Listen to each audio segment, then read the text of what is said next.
अस्सलामुअलैकुम। Tele school के इस एजुकेशन प्रोग्राम में खुशामदीद।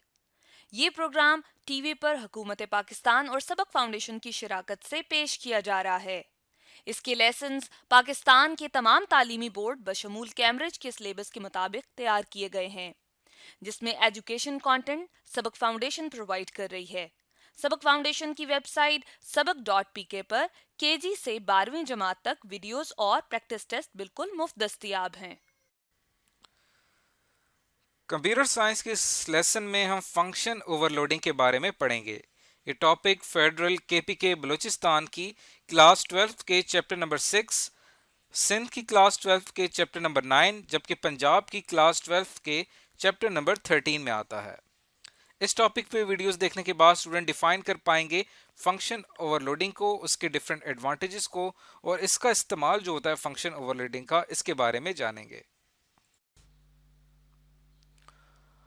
आज के कंप्यूटर के लेसन और इससे मुंसलिक वीडियोस को घर बैठ के देखने के लिए आप सबक.pk की वेबसाइट पे जा सकते हैं। यहाँ पर तमाम बोर्ड्स की 9वीं से 12वीं जमात तक कंप्यूटर साइंस के सारे टॉपिक्स पर वीडियोस और प्रैक्टिस टेस्ट बिल्कुल मुफ्त मौजूद हैं। इनके जरिए आप अपने कॉन्सेप्ट्स को पुख्ता करके इम्तहानात में शानदार नंबर हासिल कर सकते हैं। हेलो स्टूडेंट्स, हमारी आज की वीडियो का टॉपिक है रिटर्न स्टेटमेंट। रिटर्न स्टेटमेंट दरअसल एक ऐसी स्टेटमेंट है जिसका हम लोग इस्तेमाल करते हैं जब कभी भी हमारे फंक्शन ने किसी वैल्यू को रिटर्न करना हो, यानी कि कोई वैल्यू उसने वापस भेजनी हो। यानी कि जब कभी भी हमारे फंक्शन ने किसी रिजल्ट को कैलकुलेट किया और अब उस रिजल्ट को वो वापस भेजना चाहता है उस जगह पर जहां से उस फंक्शन को कॉल किया गया था, तो उस चीज के लिए हम लोग इस्तेमाल करते हैं रिटर्न स्टेटमेंट का। इस चीज को समझने के लिए हम लोग एक प्रोग्राम की तरफ आते हैं और यहाँ पर देखते हैं कि अगर हम लोगों ने एक फंक्शन बनाया है जिसकी मदद से हम लोग दो नंबर्स की डिवीजन को कैलकुलेट करना चाहते हैं। फॉर एग्जांपल एक हम फंक्शन बनाएंगे div का जो दो नंबर्स लेगा 20 और 10, और इन दोनों की डिवीजन कैलकुलेट कर कर हमें रिजल्ट जो है वापस रिटर्न कर देगा। तो इस चीज के लिए सबसे पहले तो अपना फंक्शन डिफाइन करते हैं जिसके अंदर हमने दो पैरामीटर्स ले लिए, इंट a और इंट b, और ये जो वैल्यू रिटर्न करेगा उसकी डाटा टाइप होगी इंटीजर। यानी कि हमारा ये प्रोग्राम जो है इन दो नंबर्स को रिसीव करेगा a और b, और इन दोनों को डिवाइड करके जो आंसर आएगा वो एक इंटीजर वैल्यू के अंदर सेव करेगा और उसको रिटर्न कर देगा, यानी वापस भेज देगा इस जगह पर जहां पर इस फंक्शन को बुलाया गया है, यानी कि कॉल किया गया है। तो यहाँ पर इस फंक्शन को डिफाइन करते हैं, एक इंट ले लेते हैं r जिसकी वैल्यू हमारे पास इक्वल्स होगी a डिवाइडेड बाई b, और जैसे ही ये वैल्यू कैलकुलेट हो जाएगी तो हम लोग यहाँ पर अब अपनी रिटर्न स्टेटमेंट का इस्तेमाल करेंगे, यानी कीवर्ड लिखेंगे रिटर्न RETURN और फिर उस वेरिएबल का नाम लिख देंगे जो हम लोग वापस भेजना चाहते हैं, रिटर्न करना चाहते हैं।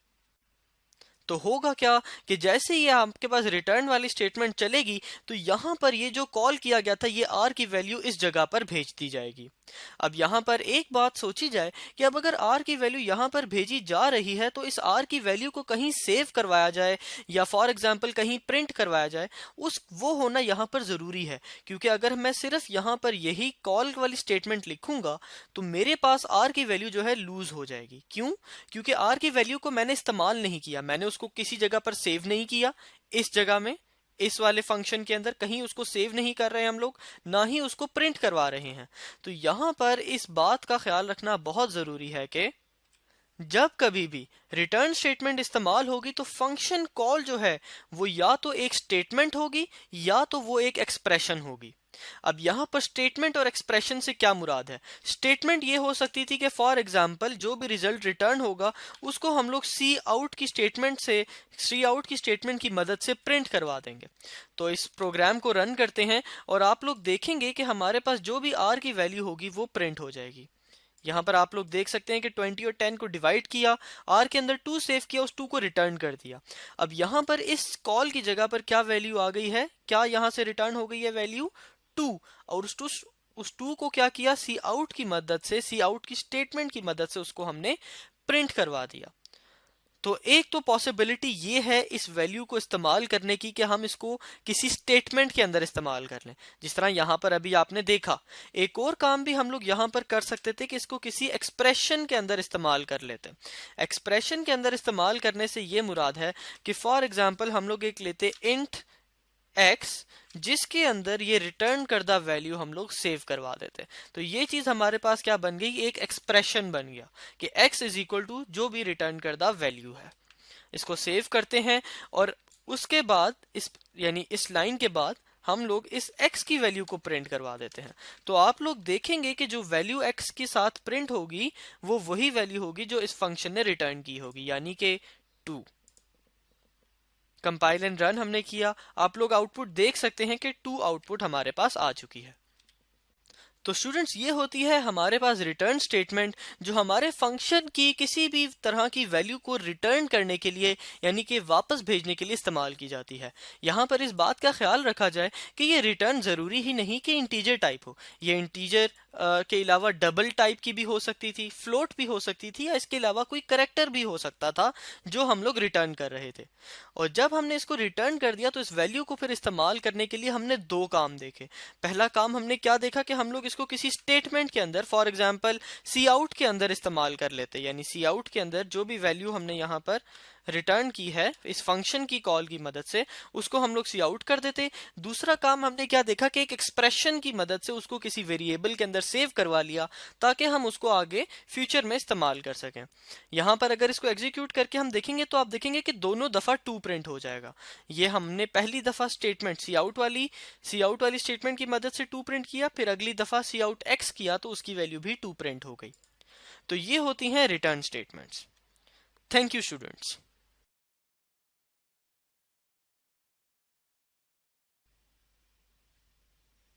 हेलो स्टूडेंट्स, हमारी आज की वीडियो का टॉपिक है फंक्शन ओवरलोडिंग।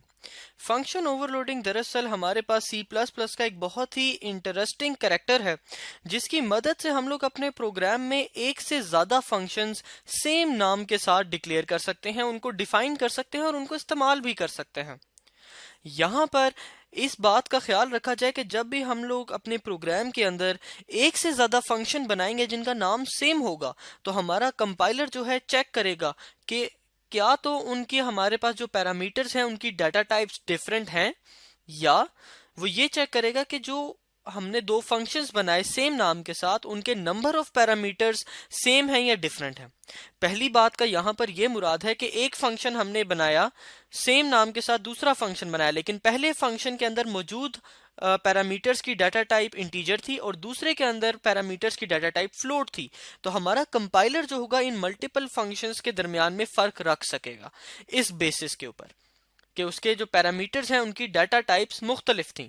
इसी तरह ये एक और तरीके से भी उन दोनों फंक्शंस के दरमियान में फ़र्क कर सकता है, वो क्या है, डिफरेंट नंबर ऑफ पैरामीटर्स। यानी कि जो पहला फंक्शन हमने बनाया था उसके अंदर फॉर एग्जांपल 3 पैरामीटर्स थे, जो दूसरा बनाया था उसके अंदर 2 पैरामीटर्स थे, तो दोनों के दरमियान में हमारा कंपाइलर जो होगा फ़र्क कर लेगा। इस चीज़ को आइए बेहतर समझते हैं एक प्रोग्राम की मदद से। हम लोग मौजूद हैं अपने प्रोग्राम के अंदर और इस प्रोग्राम के अंदर हम लोग फंक्शन बनाएंगे 2 और दोनों का नाम रखेंगे प्रिन। यहाँ पर हमने एक फंक्शन बनाया प्रिन के नाम से और एक और फंक्शन हम लोग यहाँ पर बनाएंगे, सॉरी स्टूडेंट, इसका नाम हम लोग प्रिन रख लेते हैं, PRIN। और नाम ये कुछ भी हो सकता है, हम लोग क्योंकि अपनी एक यूजर डिफाइंड फंक्शन बना रहे हैं तो नाम यहाँ पर इतना मैटर नहीं करता। यहाँ पर हमारा जो गोल है, जो हमारा मकसद है वो ये है कि हम लोग ओवरलोडिंग को समझें। तो अब आप देखेंगे कि यहाँ पर मैंने 2 फंक्शंस बनाए और दोनों का नाम ही हमने प्रिंट रखा। तो अगर यहाँ पर इस प्रिंट फंक्शन को कॉल किया जाएगा मेन के अंदर से तो हमारा कंपाइलर जो है इन दोनों को ढूंढेगा। इन दोनों को ढूंढने का मतलब ये है कि जब भी प्रिंट आएगा तो कंपाइलर कहेगा कि ये भी एक प्रिंट के नाम का फंक्शन मौजूद है और ये भी मौजूद है, अब मैं कौन सा चलाऊं। तो इस चीज को हम लोगों ने जो अभी देखा था कि 2 चीजों की मदद से हम लोग फर्क करते हैं। पहला था इंटीजर सॉरी स्टूडेंट्स पैरामीटर की डाटा टाइप, यानी फॉर एग्जांपल यहाँ पर जो पैरामीटर होगा उसकी डाटा टाइप ए रख लेते हैं और इसी तरह जो दूसरा फंक्शन बनाया है उसमें पैरामीटर की डाटा टाइप हम लोग फ्लोट रख लेते हैं। काम ये दोनों जो है सेम ही करेंगे, थोड़ा सा फर्क होगा। यहाँ पर जो भी हमारे पास वैल्यू आएगी ए के लिए उसको प्रिंट करवाया जाएगा और साथ ही लिख दिया जाएगा दिस इज एन इंटीजर। जबकि जो नीचे वाला फंक्शन होगा वहां पर थोड़ा सा मुख्तलिफ काम होगा, और वो काम क्या होगा आइए देखते हैं। यहाँ पर हमने एंड एल की मदद से एक लाइन छोड़ दी ताकि आउटपुट जो है वो रीडेबल हो। यहाँ पर भी जो भी फ्लोट की वैल्यू रिसीव होगी उसको प्रिंट करवाया जाएगा और फिर आगे लिखा जाएगा दिस इज अ फ्लोट, यानी ऊपर वाले में प्रिंट होगा दिस इज एन इंटीजर, जबकि यहाँ पर प्रिंट होगा दिस इज अ फ्लोट। तो काम में हमारे पास यहाँ पर थोड़ा सा फर्क है। यहाँ पर भी प्रिंट करवाने के बाद हमने एंड एल की मदद से एक लाइन छोड़ दी। अब यहाँ पर मेन के अंदर हम लोग कॉल करवाते हैं इस फंक्शन को, एक दफ़ा इंटीजर वैल्यू देंगे इसको। यहाँ पर हम लोग एक फॉर एग्जांपल इंटीजर ले लेते हैं x और एक फ्लोट ले लेते हैं y। इंटीजर x की वैल्यू हम लोग फॉर एग्जांपल सेव कर लेते हैं 5 और y के अंदर सेव कर लेते हैं एक फ्लोट की वैल्यू यानी कि 5.7। अब पहली दफ़ा जब हम फंक्शन को कॉल करवाते हैं तो उसके अंदर हम लोग फॉर एग्जांपल भेजते हैं x यानी कि इंटीजर भेजते हैं, और दूसरी दफ़ा जब कॉल करवाते हैं तो उसके अंदर हम लोग वैल्यू भेजते हैं y जो कि एक फ्लोट है। अब इस बात को यहाँ पर समझा जाए कि ओवरलोडिंग किस तरह होती है। ओवरलोडिंग में ये होगा कि जब इस फंक्शन को कॉल किया जाएगा तो हमारा कंपाइलर कहेगा कि यहाँ पर तो इस तरह के दो तरह के फंक्शन मौजूद हैं, अब मैं किसकी स्टेटमेंट चलाऊं। इस चीज को समझने के लिए वो इस जो पैरामीटर जो आर्गुमेंट यहाँ पे पास किया जा रहा है इसकी डाटा टाइप देखेगा। यहाँ पर क्या वैल्यू पास की जा रही है, इंटीजर। तो हमारा कंपाइलर जो होगा उस प्रिंट को चूज करेगा जिसका पैरामीटर इंटीजर है, यानी कि इस वाले को चूज कर लेगा। इसी तरह अगली दफा जब यहाँ पर आएगा तो वो फिर यही कहेगा कि यहाँ पर तो दो प्रिंट नामी फंक्शन मौजूद है, मैं किसकी स्टेटमेंट चलाऊं। इस चीज को डिसाइड करने के लिए वो इस पास करदा वैल्यू जो कि y है उसकी डाटा टाइप देखेगा जो कि हमारे पास थी फ्लोट, और फिर ये देखेगा कि इन दोनों फंक्शन में से फ्लोट डाटा टाइप का पैरामीटर किसके पास है, इसके पास है तो इसको एग्जीक्यूट कर देगा। इस चीज को एग्जीक्यूट में जाके कंपाइल एंड रन करके देखते हैं तो आप लोग देखेंगे कि पहली दफा जब x पास किया था तो ये वाला फंक्शन चला और लिखा हुआ गया 5 दिस इज एन इंटीजर, और दूसरी दफा जब फंक्शन कॉल किया था सेम नामी फंक्शन यानी सेम नेम के साथ वाला फंक्शन कॉल किया तो फिर दूसरा वाला चल गया। तो ये होती है ओवरलोडिंग। इसी तरह हम लोग एक और तरीके से भी इसमें फर्क कर सकते थे, वो किस तरह, यहां पर हम लोग कहते कि ये भी एक इंट है और यहां पर एक और इंट है इंट c, और यहां पर c आउट में b भी प्रिंट होगा और फिर उसके बाद c भी प्रिंट होगा, और फिर यहां पर लिखा आ जाएगा कि these आर फ्लोट। लेकिन यहां पर जब इंट होगा प्रिंट तो यहां पर नंबर ऑफ पैरामीटर्स कितने हैं, एक, यहां पर नंबर ऑफ पैरामीटर्स कितने हैं, दो। तो इसी तरह यहां पर अगर मैं प्रिंट में x पास कर दूं तो अब हमारा कंपाइलर क्या करेगा, यहां पर जब हमारा कंपाइलर आएगा तो वो देखेगा कि इसमें पास करदा वैल्यू इंट है और एक है, तो वो कहेगा कि कौन सा ऐसा फंक्शन है जिसमें एक इंटीजर टाइप का पैरामीटर है।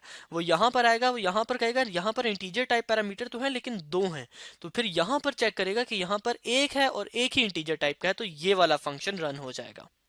इसी तरह यहां पर हमारे पास जब आएगा दो इंटीजर्स देखेगा तो कहेगा कि ऐसा कौन सा फंक्शन है जिसके अंदर दो इंटीजर्स प्रेजेंट हैं, तो वो कहेगा यहां पर, और यहां पर फिर हमारे पास ये वाला फंक्शन चलेगा और यहां पर लिखा आ जाएगा दीज आर टू इंटीजर्स। क्योंकि फ्लोट तो नहीं है तो हम अपनी प्रिंट स्टेटमेंट को चेंज कर देते हैं। एग्जीक्यूट में जाके कंपाइल एंड रन करते हैं तो आप लोग देखेंगे कि जब मैंने सिर्फ 5 पास किया, एक इंटीजर था, तो ऊपर वाला फंक्शन चला, दिस इज एन इंटीजर लिखा हुआ आ गया। ये चीज आप लोग देख सकते हैं। और अगली दफा जब दो दफा x की वैल्यू पास की यानी दो आर्ग्यूमेंट्स पास किए तो उसने कहा कि दो आर्ग्यूमेंट्स वाला फंक्शन कौन सा है जिसके अंदर दो पैरामीटर्स हों, तो उसने फिर दूसरा फंक्शन चला दिया और लिखा हुआ आ गया दीज आर टू इंटीजर्स। तो ये हमारे पास होता है फंक्शन ओवरलोडिंग। और हमने देखा कि कैसे C++ के अंदर इस कैरेक्टरिस्टिक की मदद से हम लोग मुख्तलिफ फंक्शन बना सकते हैं सेम नाम के साथ, यानी एक से ज्यादा फंक्शन सेम नाम के साथ।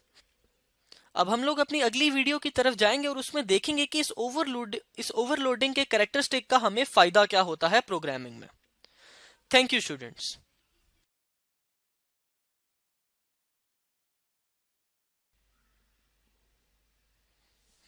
हेलो स्टूडेंट्स, हमारी आज की वीडियो का टॉपिक है एडवांटेजेस ऑफ फंक्शन ओवरलोडिंग। इस वीडियो में हम लोग देखेंगे कि हमारे पास फंक्शन ओवरलोडिंग जो कि C++ का एक ऐसा कैरेक्टरिस्टिक है जिसकी मदद से हम लोग मल्टीपल फंक्शंस बना सकते हैं सेम नाम के साथ, और उन फंक्शन के थोड़े से मुख्तलिफ यानी डिफरेंट पर्पसेस होते हैं हमारे पास। तो इस चीज का हमें प्रोग्रामिंग के अंदर एग्जैक्टली फायदा क्या होता है। सबसे जो बड़ा फायदा हमें इस चीज का होता है वो ये होता है कि हमें फंक्शंस के नाम याद रखने में आसानी हो जाती है, यानी रिमेम्बरिंग नेम्स इज इजियर। और इसी वजह से हमारे पास जो भी हम लोग प्रोग्राम लिखते हैं उसमें कॉम्प्लेक्सिटी बहुत कम हो जाती है। इस चीज को अभी हम लोग एक एग्जांपल की मदद से देखेंगे कि हमारा प्रोग्राम जो है कम कॉम्प्लेक्स यानी कि कम मुश्किल किस तरह हो जाता है। और इसी तरह हमारा जो प्रोग्राम हम लोग कोड लिखते हैं उसकी रीडेबिलिटी बढ़ जाती है, यानी उसको पढ़ना उसको समझना किसी दूसरे प्रोग्रामर के लिए या किसी भी और दूसरे बंदे के लिए जिसने उस प्रोग्राम को नहीं बनाया वो आसान हो जाता है। अब ये जो हमने इसके 3 फायदे देखे, आइए इन तीनों को हम लोग एक प्रोग्राम की मदद से समझने की कोशिश करते हैं। फॉर एग्जाम्पल, अपने प्रोग्राम के अंदर हम लोगों ने एक ऐसा फंक्शन बनाना है जो हमें दो नंबर्स की मल्टीप्लिकेशन यानी उन दोनों का प्रोडक्ट हमें बता सके। अब ये दो नंबर जो हम लोग बनाएंगे ये हमारे पास इंटीजर भी हो सकते हैं और हमारे पास फ्लोट भी हो सकते हैं, लेकिन हम लोग चाहते हैं कि इन दोनों के लिए हमें नाम एक ही याद रखना पड़े। यानी ये ना हो कि जब मुझे इंटीजर को मल्टीप्लाई करना हो तो उसके लिए जब मैं फंक्शन को कॉल करूं तो मुझे कोई और नाम लिखना पड़े, और फ्लोट को जब मल्टीप्लाई करना हो तो मुझे कोई और नाम लिखना पड़े। तो ये मेरे पास एक ऐसी चीज है जो मैं चाहता हूं कि एक ही नाम के साथ मैं कर लूं। तो इस जगह पर हमारे पास इस्तेमाल होगी फंक्शन ओवरलोडिंग। तो आइए यहाँ पर जो पहला फंक्शन हम लोग बना रहे हैं इसकी दोनों की दोनों इंटीजर टाइप्स हम लोग रख देते हैं, सॉरी स्टूडेंट, डाटा टाइप हम लोग रख देते हैं पैरामीटर्स की इंटीजर। यानी कि ये जो फंक्शन होगा ये इस्तेमाल होगा दो इंटीजर्स को मल्टीप्लाई करने के लिए। इसी तरह एक और फंक्शन बनाते हैं सेम नाम के साथ ताकि हमें एक से ज्यादा नाम याद ना रखना पड़े। और यहाँ पर जो हमारे पास पैरामीटर्स की डाटा टाइप हम लोग रख लेते हैं वो हम लोग रखते हैं फ्लोट, यानी यहाँ पर हम लोग कर लेते हैं फ्लोट सी और यहाँ पर कर देते हैं फ्लोट डी। तो ये जो है दो फ्लोट्स की मल्टीप्लिकेशन करेगा। यहाँ पर भी हमारे पास एक इंट आर लिया जाएगा जो कि हमारे पास इक्वल्स होगा r equals to a multiply by b. और इसी तरह जब r की वैल्यू को कैलकुलेट कर लिया जाएगा तो उसको फिर डिस्प्ले करा दिया जाएगा और एक लाइन छोड़ दी जाएगी उसके बाद, ताकि जो आउटपुट है वो रीडेबल हो, यानी उसमें उसके आउटपुट में पढ़ने में हमें कोई मुश्किल ना हो। और सेम काम यहाँ पर भी किया जाएगा कि यहाँ पर भी एक हम लोग वेरिएबल ले लेंगे फ्लोट r। वहां पर हमने इंट लिया था क्योंकि दो इंटीजर्स की जब मल्टीप्लिकेशन करते हैं तो इंटीजर ही आता है। इसी तरह दो फ्लोट की जब मल्टीप्लिकेशन करते हैं तो फ्लोट ही आता है। यहाँ पर भी हम लोग एक फ्लोट ले लेते हैं, फॉर एग्जाम्पल आर इक्वल्स, और यहाँ पर आर इक्वल्स हम लोग क्या हो जाएगा ए मल्टीप्लाई बाय बी। और इसी तरह सी आउट की मदद से हम लोग इसको यहाँ पर प्रिंट करवा देंगे और प्रिंट करवाने के बाद एक लाइन छोड़ देंगे। तो स्टूडेंट्स यहाँ पर आपने देखा कि हमने ओवरलोडिंग की मदद से दो फंक्शंस बनाए और वो दोनों हमारे पास एक तरह से मुख्तलिफ काम ही कर रहे हैं। मुख्तलिफ काम किस तरह कर रहे हैं कि ये जो फंक्शन था हमारे पास ये दो इंटीजर को मल्टीप्लाई कर रहा है, जबकि ये जो फंक्शन है ये दो फ्लोट को मल्टीप्लाई कर रहा है। और हमने ये दोनों काम करने के लिए एक ही नाम का फंक्शन इस्तेमाल किया। अब इससे फायदा हमें क्या होगा कि जब भी मैंने यहाँ पर दो नंबर्स को मल्टीप्लाई करना होगा वो इंटीजर्स हों या वो मेरे पास दूसरी कोई फ्लोट वैल्यूज हों, मुझे उससे फर्क नहीं पड़ता। मैंने सिंपल वो वैल्यूज पास कर देनी है और कौन सा फंक्शन चलेगा ये मेरा कंपाइलर जो है ओवरलोडिंग की मदद से खुद ही डिसाइड कर लेगा। इस चीज को समझने के लिए हम लोग यहाँ पर कुछ इंटीजर्स ले लेते हैं दो, और यहाँ पर ही दो फ्लोट ले लेते हैं सी एंड डी। अब यहाँ पर a इज इक्वल्स टू हम लोग कर देते हैं 5, b इज इक्वल्स टू 7 और इसी तरह c इज इक्वल्स टू कर देते हैं 8.7 क्योंकि ये फ्लोट है, और d इज इक्वल्स टू कर देते हैं 9.3। अब यहाँ पर पहली दफा मैं कहता हूं कि मैंने मल्टीप्लिकेशन करनी थी a और b की। मैंने सिंपल मल्टीप्लिकेशन का फंक्शन कॉल किया और a और b उसके अंदर भेज दिया। इसी तरह दोबारा मैंने मल्टीप्लिकेशन करनी थी c और d की। अब मुझे इस चीज से कोई फिक्रमंद होने की जरूरत नहीं है कि जो मैंने पैरामीटर्स पास किए हैं वो फ्लोट हैं या इंटीजर हैं, क्योंकि ये चीज मेरा कंपाइलर खुद ही डिसाइड कर लेगा कि अगर इंटीजर पास किए हैं तो ये वाला फंक्शन चलाना है और अगर फ्लोट पास किए हैं तो ये वाला फंक्शन चलाना है। ये काम कैसे होता है आप हमारी से पिछली वीडियो जिसमें हमने ओवरलोडिंग को पढ़ा था उसमें आप काफी डिटेल में समझ सकते हैं। अभी के लिए इस प्रोग्राम को हम लोग एग्जीक्यूट में जाके कंपाइल एंड रन करते हैं। यहाँ पर एक छोटा सा एरर आ गया है हमारे पास, वो ये है कि यहाँ पर हमने a और b को नहीं c और d को मल्टीप्लाई करना था, क्योंकि यहाँ पर ये c और d हम लोग यूज कर रहे हैं। तो c और d को मल्टीप्लाई किया, सेव किया और अब हम इसको दोबारा एग्जीक्यूट पे जाके कंपाइल एंड रन करते हैं। तो आप लोग देख सकेंगे कि पहली दफ़ा जब ये चला तो उसने खुद ही अंदाज़ा लगा लिया कि ये दोनों इंटीजर्स हैं और मुझे ये वाला फंक्शन चलाना है। तो यहाँ पर मेरे पास इंटीजर वैल्यू प्रिंट होकर आ गई।